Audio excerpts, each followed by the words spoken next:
para você poder entender o conceito, para poder não repetir o mesmo problema ao longo do tempo.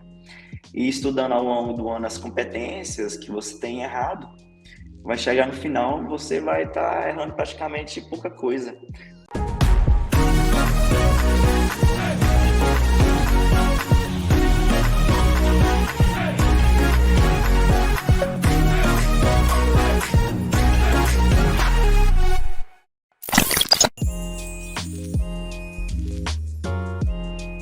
Depois dos meus 2 anos de curso de estudo individual, né, sem cursinho, no final do ano passado, eu assinei o Método Quadro, né? Eu tive aproximadamente 3 meses mesmo de ensino, né? Estudando desde final de dezembro, né, para poder aproveitar todo o tempo disponível que a gente tinha durante as férias. E eu estudava durante 7 horas da manhã, até aproximadamente umas 6 da tarde, 7 da noite, mais ou menos. Claro que reservando um tempo para poder descansar, para poder almoçar, conversar com a família também, que é muito importante. Vida social também é muito importante, gente. Não pode deixar para trás, não.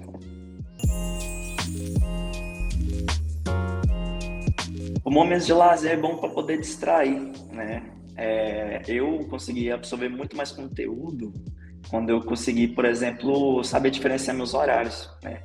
Os horários são importantes para poder estudar e os momentos de lazer com a família e com os amigos. Porque quando a gente vai estudando todo momento, a gente vai se sentindo mais sozinho, sabe? Aí é bom ter aquelas pessoas que te apoiam mesmo. Entre sempre em contato com pessoas que estão no mesmo ritmo que você, né? Não se excluir de seus amigos mais importantes, sabe? Porque eles que vão te dar apoio até o final.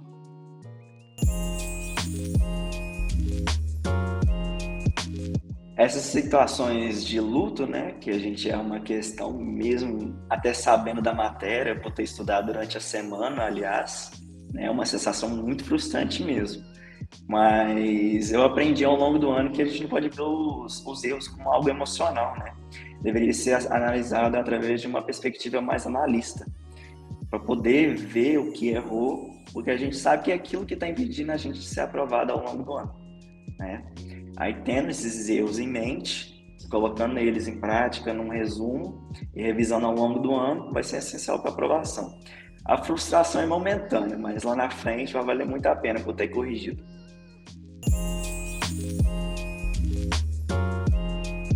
Quanto à questão de redação, eu não tive tanta dificuldade por questão da estrutura dissertativa argumentativa, né? Eu tive vários professores ao longo da minha formação e com a ajuda principalmente do quadro, né, de mostrar o passo a passo de como tirar uma redação 920+, né, que é importantíssimo para poder alavancar a média geral do Enem. E ao aprender direitinho como faz a estrutura dissertativa argumentativa, como implementar argumentos pertinentes, várias raças de conhecimento para poder comprovar os argumentos, foi essencial para poder fazer uma redação, por exemplo, em menos de 1 hora, né? Porque todo o tempo que a gente precisava para a prova, para executar as questões, eram muito importantes também.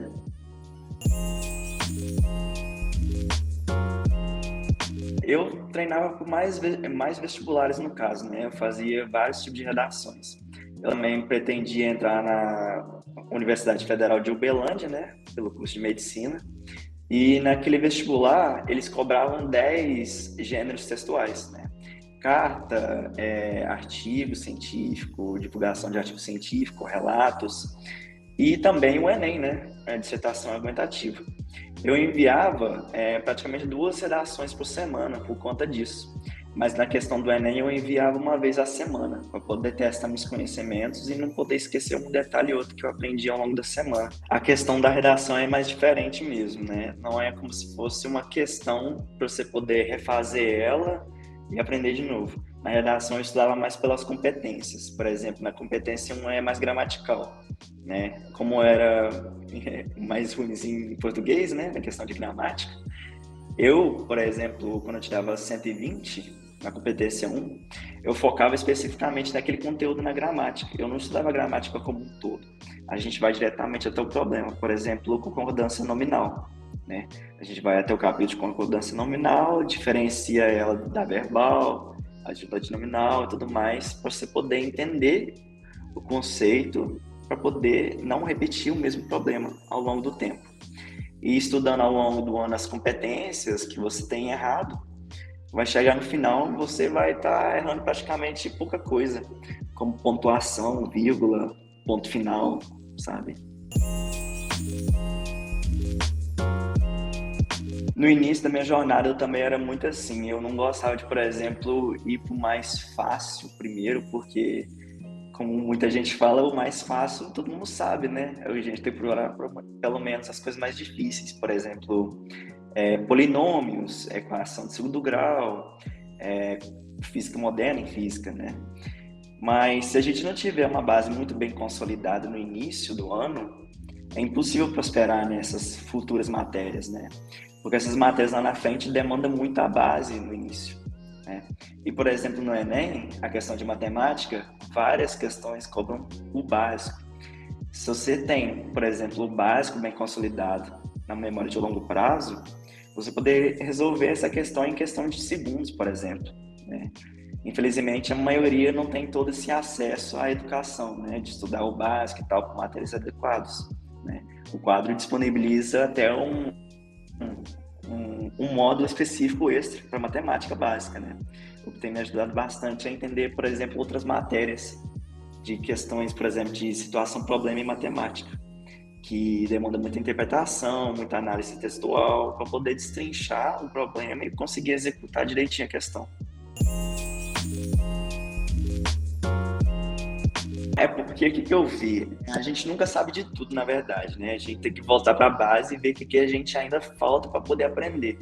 Porque às vezes é um deslize que você cometeu no ano passado que poderia ser essencial para sua aprovação, né? Como cada questão vale uma aprovação, né? Uma vaga na Universidade Federal, cada questão é importantíssima para ser acertada. E a gente não quer, por exemplo, esquecer daquilo que a gente estudou ao longo do tempo, principalmente no início do ano, né? Que a gente, igual eu te falei, a gente normalmente esquece sem ter revisado a matéria, né?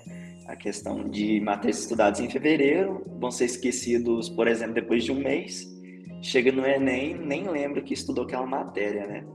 Por isso é muito crucial poder relembrar essas matérias, né? Não precisa de estudar tudo. Eu dei uma analisada em porcentagem, juros, compostos, por exemplo, que costumam cair e são bem difíceis de serem entendidos. Sim, simulado é essencial para testar o conhecimento. A gente só sabe que sabe a matéria se a gente testar, né? Ao longo do ano, por alto assim, eu acho que eu fiz no mínimo 40 simulados, né? Toda semana eu fazia um simulado, tudo mais.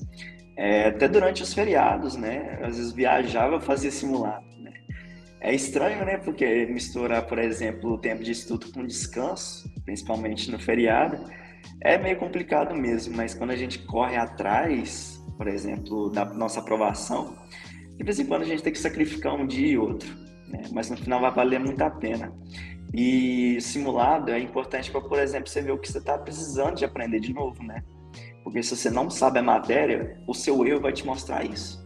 Aí você vai atrás, estuda apenas aquele conteúdo, porque a matéria toda você já estudou, e aquela matéria que você ainda não estudou e errou, pode esperar que lá na frente você vai poder estudar melhor ela.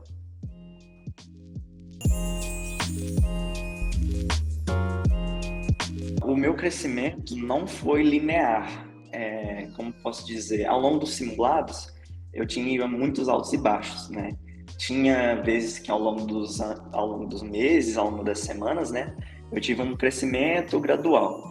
Mas tinha, por exemplo, um final de semana que o simulado era um pouco mais difícil, eu tinha algumas matérias que eu não tinha muito bem consolidadas na minha memória, que eu ia lá embaixo, né? Eu tirava uma nota muito baixa do corte da universidade. O que é super normal, porque a gente aprende com os erros e logo no próximo simulado vamos errar até menos. E com essa correção de erros, vamos prosperar até o final do ano e ser aprovado no vestibular ou no Enem.